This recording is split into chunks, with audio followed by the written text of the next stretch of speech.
Mfano wangu Tafi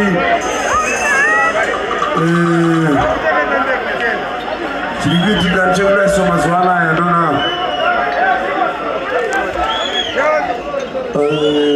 mwari wanoziva ndo wanongoziva kurarama kwedu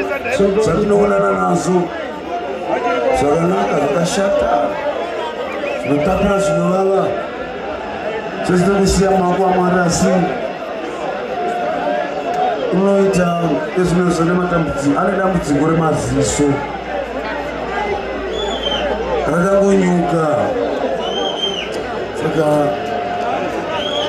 saiti yake irikuita chizoenga asi tinongonamata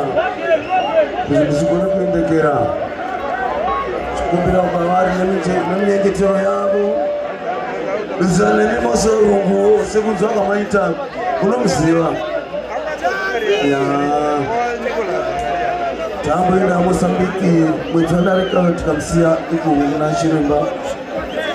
mwana chiremba uri kuchimoyo tambomutarira vaona kuti saka dasi anotiwo rimwe racho hachagoni kutoona zvamutosi serimwe rakunanira aka vane zvavakatipa kuti agone kubatsirikana tongoveimba kuti tichaita zvakanaka nemusimba ravo ishe vakudze nekusingaperi. Haleluya. Musika ravo chandongotaura naye nguva zhinji ndechekuti Tafi anosika pakufungisisa mai ufungisisa namufaro unenge asina zvinosvika munhu zvozondibatawo pamwe pokuti tichingonyaradzana naTafi zviriko zvinoita zviriko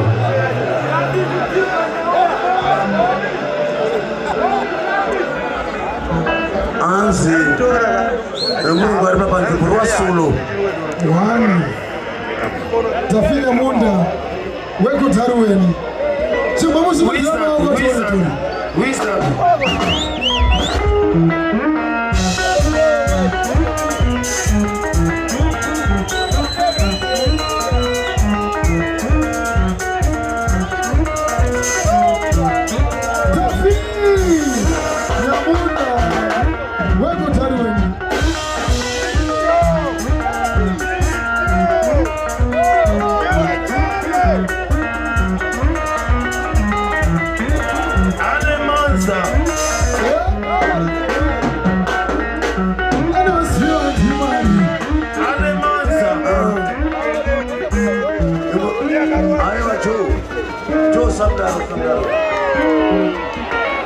Tafi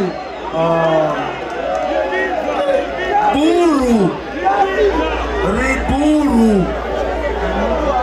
fiza buru ziburu kutita kawadi kutichi ziburu liburu iwe buru kutita zibrama. Salamu alaikum. Buru suru nyangani sura akaona mwana